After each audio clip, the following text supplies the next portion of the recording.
Salut à tous, très heureuse de vous retrouver pour votre émission d'inspiration et de motivation, Leitmotiv. Aujourd'hui, nous recevons pour vous une dame très connue dans le milieu de la mode, grande travailleuse depuis son jeune âge, Michèle Yakis dans Leitmotiv. C'est tout de suite après la pub.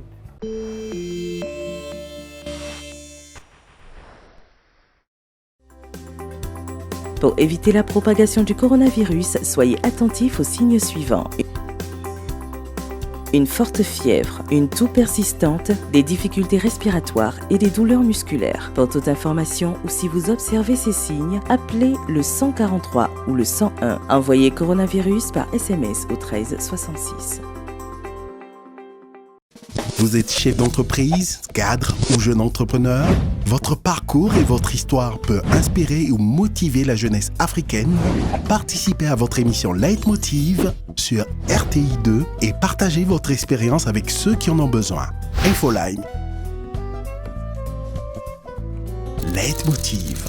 Nous avons tous besoin d'une source d'inspiration.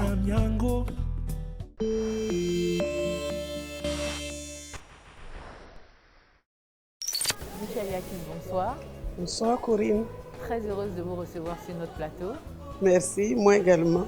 Alors, Michèle Yakis, pouvez-vous vous présenter à tous nos téléspectateurs? Je suis Michèle Yakis, à l'état civil, Yapo Akishi Alice, fondatrice de l'école de formation professionnelle Michèle Yakis. D'accord. Et de la marque. En tout cas, c'est un plaisir pour nous de vous avoir.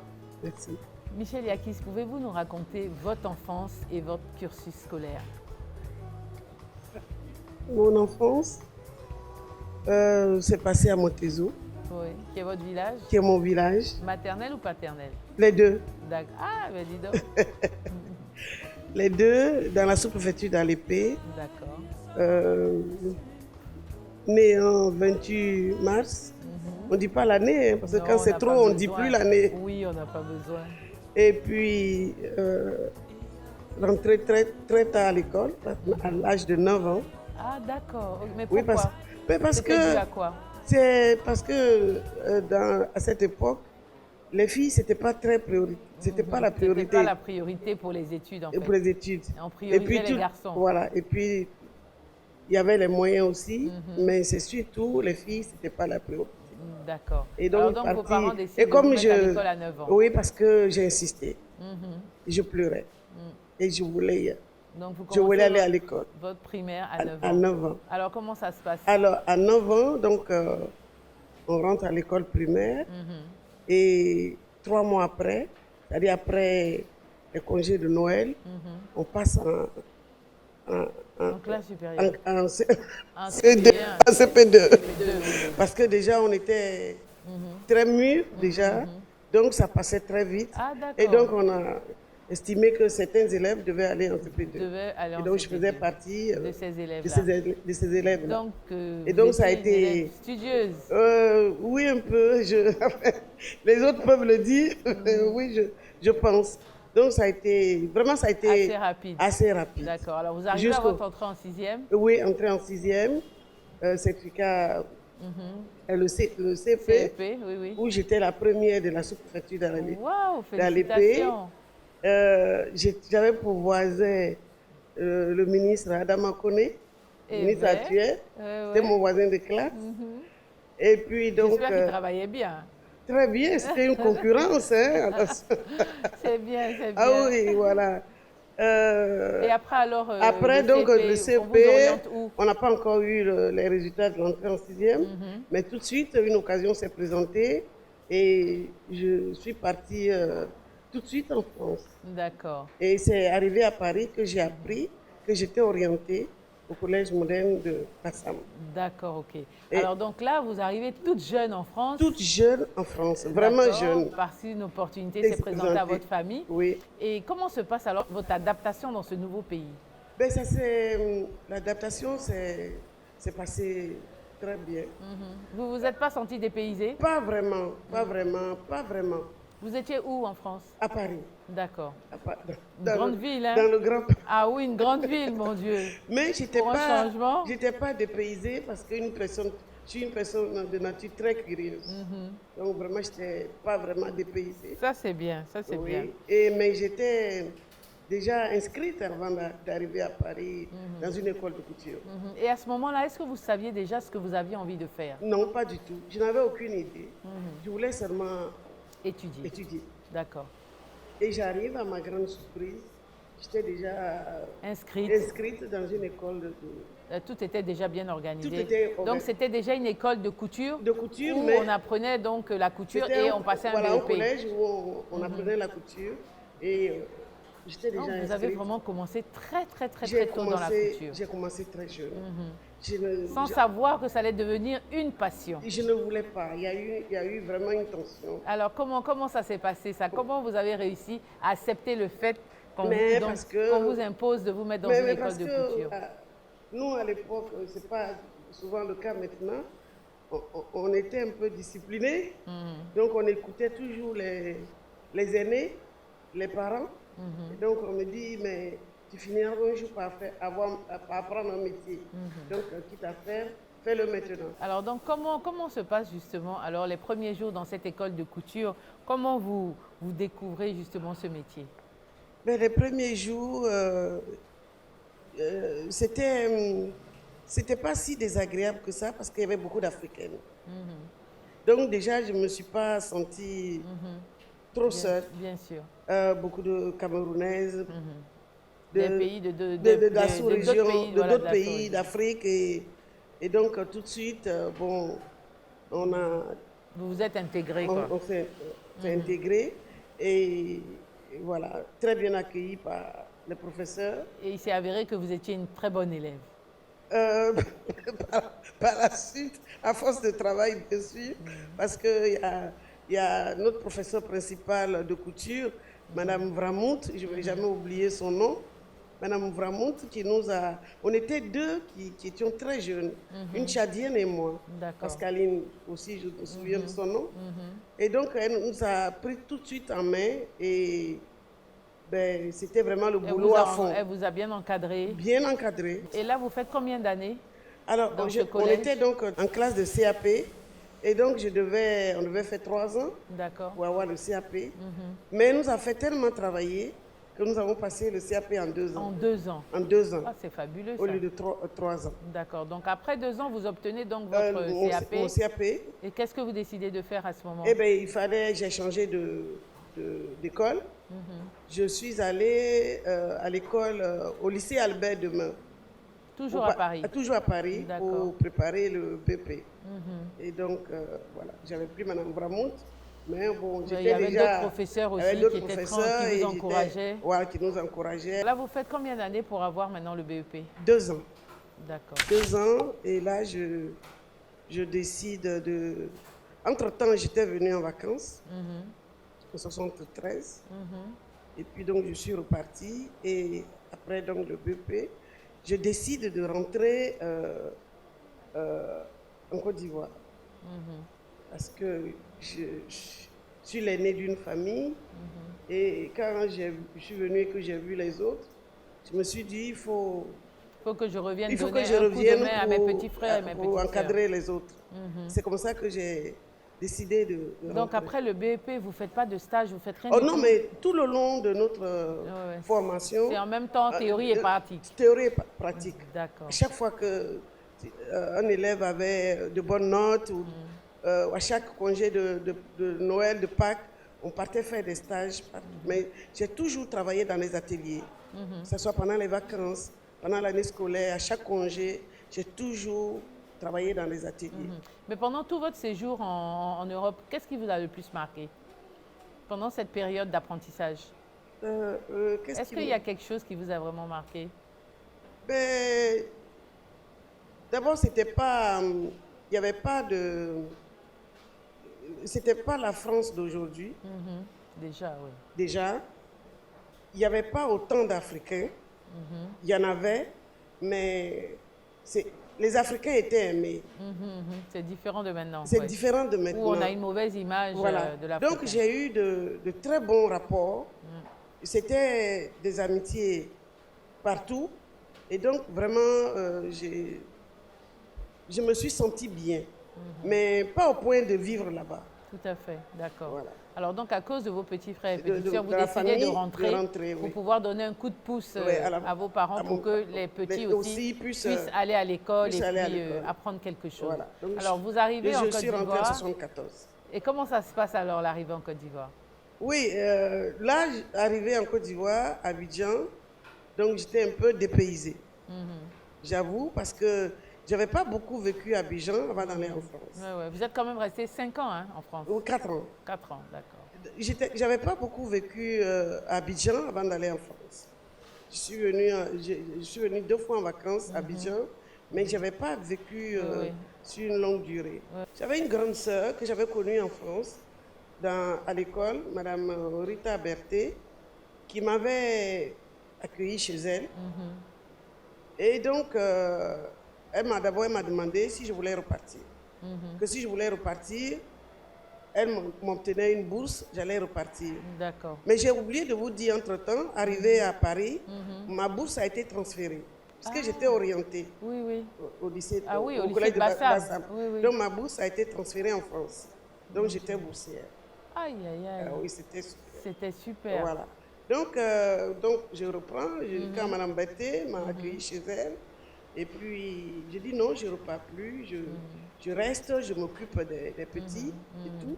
Donc vous allez un peu au village d'abord voir Oui, les parents. oui, non, tout ça. j'étais là-bas au village. Au village, avant de d'accord. venir et puis habiter chez Mme Berthet. D'accord. Oui. Et donc là, vous êtes en quête de chercher un emploi. là où j'ai décidé de chercher un emploi, mais dis donc, ça me changeait de la France parce que en France, je prenais François. 2 jours après ou le lendemain, il y avait toutes les annonces, il y avait des c'était annonces facile, oui. et j'avais du travail.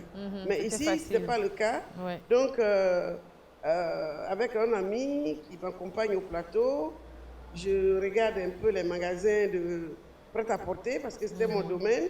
Oui. Voilà. Il n'y en avait pas beaucoup à l'époque. Il y avait Raoul Banoin, Oui. il y avait Michel de Villers qui faisait aussi les fleurs. Oui.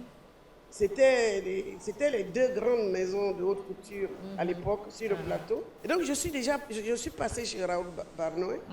On me dit non, ils n'ont pas besoin De quelqu'un. de quelqu'un. Et puis, c'était pas loin de chez Michel de Villers. Et comme mon ami connaissait bien Abidjan, nous sommes venus chez Michel de Villers. Elle faisait des soldes. Et donc, j'ai demandé à la voir.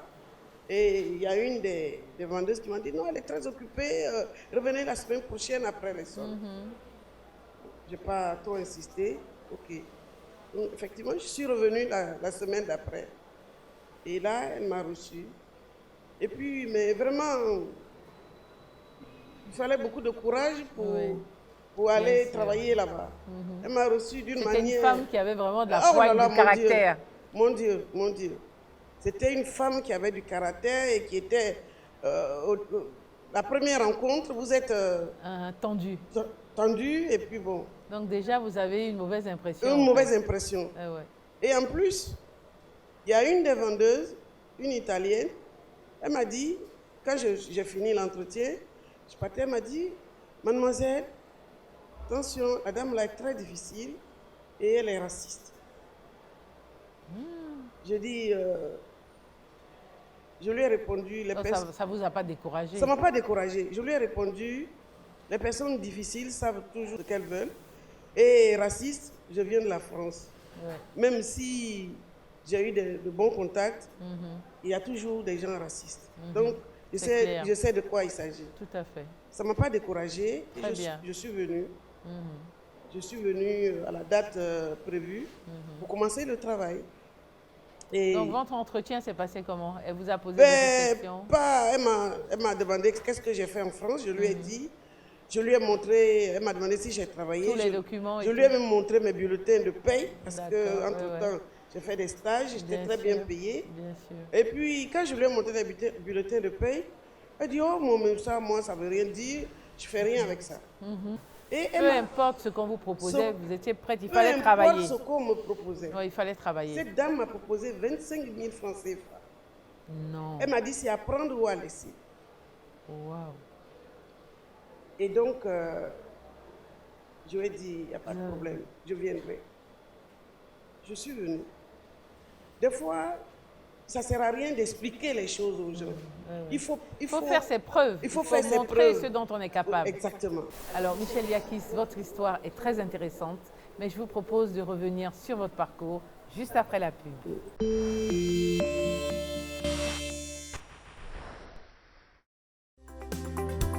Pour éviter la propagation du coronavirus, soyez attentifs aux signes suivants. Une forte fièvre, une toux persistante, des difficultés respiratoires et des douleurs musculaires. Pour toute information ou si vous observez ces signes, appelez le 143 ou le 101. Envoyez coronavirus par SMS au 13 66. Vous êtes chef d'entreprise, cadre ou jeune entrepreneur? Votre parcours et votre histoire peut inspirer ou motiver la jeunesse africaine. Participez à votre émission Leitmotiv sur RTI2 et partagez votre expérience avec ceux qui en ont besoin. Infoline. Leitmotiv. Nous avons tous besoin d'une source d'inspiration.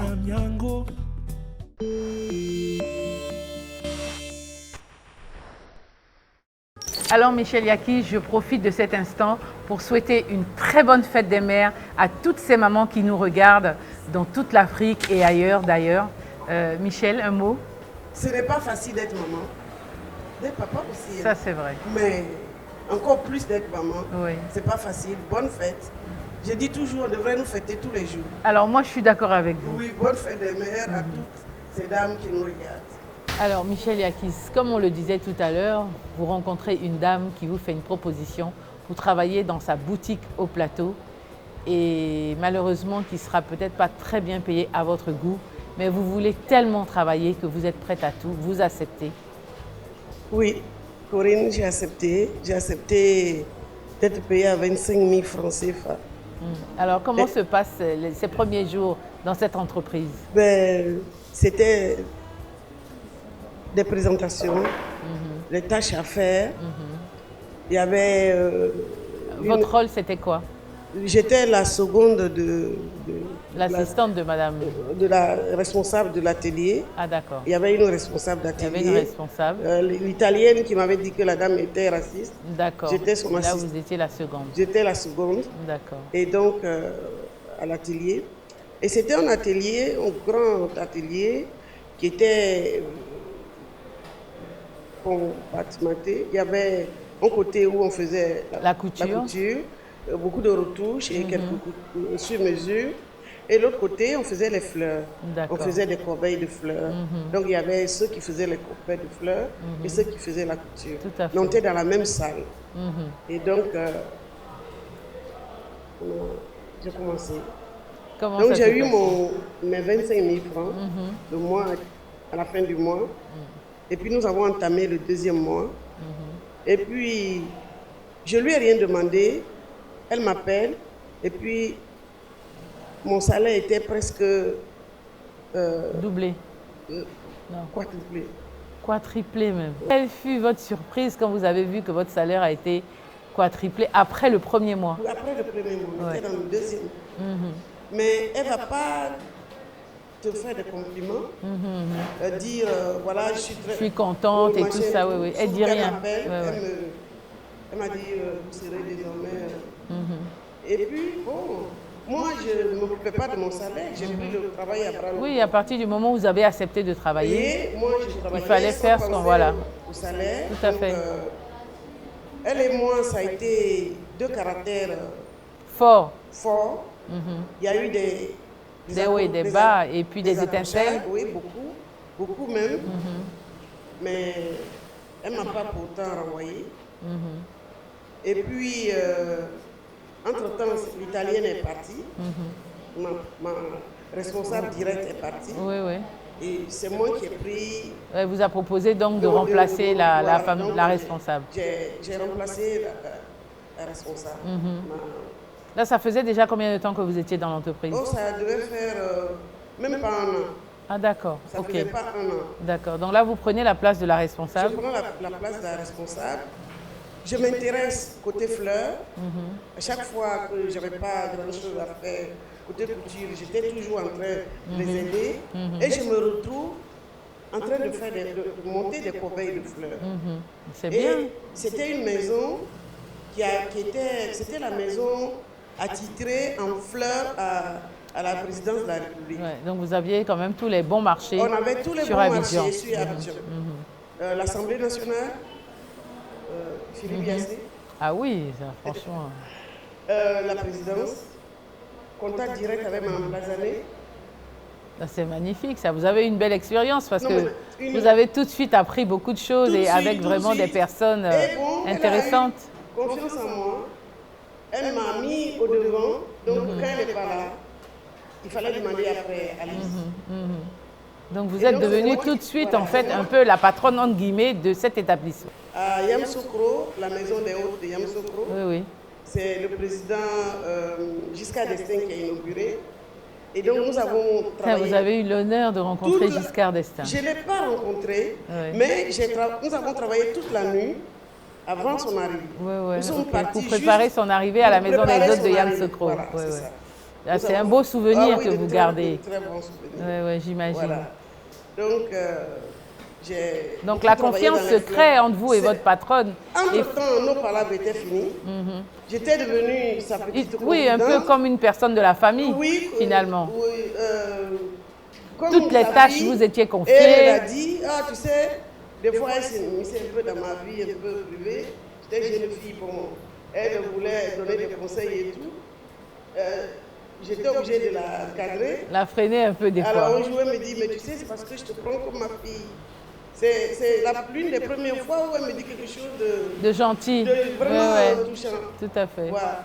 Et donc, elle ne pouvait pas faire tout ce qu'elle faisait, je faisais partie. Tous ses Ça, c'est amis, bien. tout le monde, c'est Alice, c'est Alice. Et le côté aussi dur de cette patronne a fait que ça vous a permis de vous surpasser.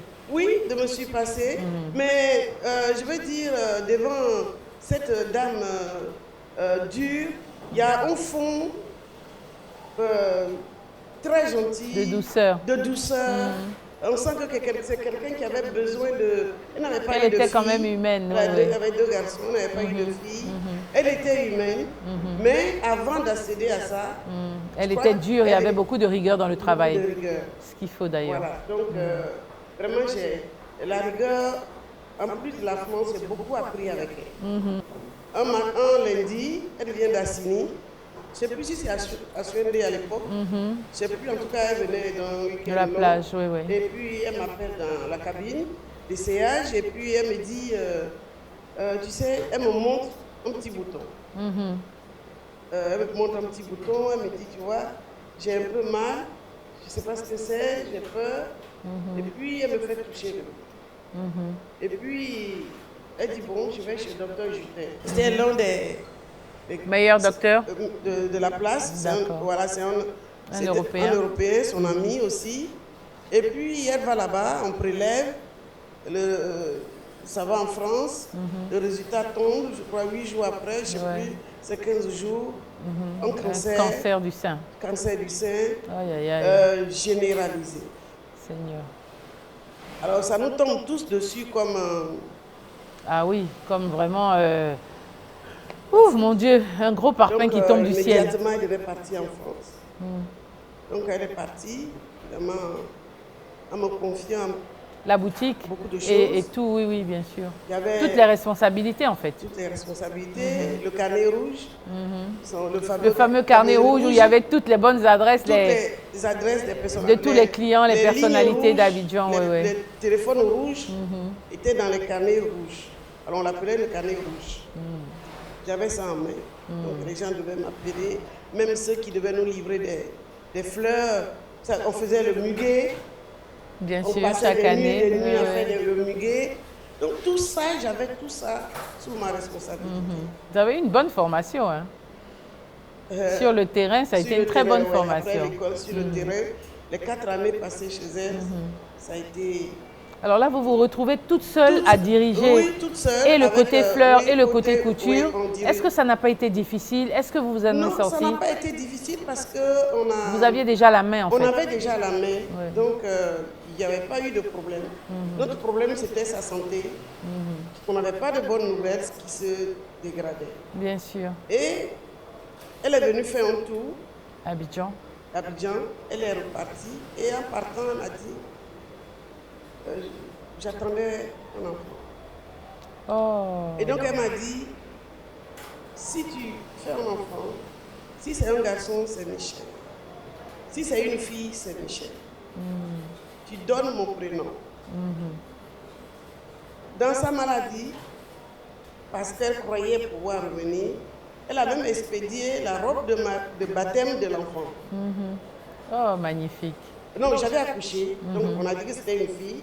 Et vous avez donné le nom de Oui, Michel. j'ai donné le nom de Michel. Oui, oui. Et donc, elle a expédié la robe de baptême, et puis elle n'est jamais arrivée. Entre-temps, elle est décédée. Oh, mon Dieu. Donc, le baptême n'a jamais eu lieu. Son âme repose en paix. Donc là, ça a été vraiment un gros choc que vous avez accusé. Comment vous avez vécu la chose? Oui, vous pouvez le dire, ça a été un gros choc. La seule façon de pouvoir supporter, supporter, c'était de faire vivre ça. Voilà, de se lancer à corps perdu dans le travail. À corps perdu dans ce magasin. De faire vivre sa boutique, son nom. Et c'était ce que je voulais. C'était la mission maintenant que tu t'étais donnée. C'était la mission que je m'étais donnée. Bien sûr. Et donc, on s'est concerté parce qu'entre-temps, ça chuchotait que son mari allait vendre. Donc, on s'est concerté et nous avons, quand ils ont tout fini et qu'il est rentré, nous lui avons demandé de ne pas, que nous pouvons tenir la boutique. Bien sûr. Tenir la boutique. Qui ne devait pas se presser pour vendre. Voilà, que ce n'était pas nécessaire. Mais pour l'instant, ce n'était pas nécessaire. D'accord. Que nous pouvons tenir la boutique. Alors, Michel Yakis, je sais que nos téléspectateurs trépignent d'impatience pour connaître la suite de votre parcours. Malheureusement, le temps qui nous est imparti touche à sa fin. Nous donnons donc rendez-vous la semaine prochaine à nos téléspectateurs pour la suite et fin de cette émission qui vous est consacrée. J'étais une cliente. Il est curieux, il veut savoir. Non, je ne veux pas dire. Mais je vous propose de revenir sur votre parcours juste après la pub. Alors, Michel Yakis, votre histoire est très intéressante, mais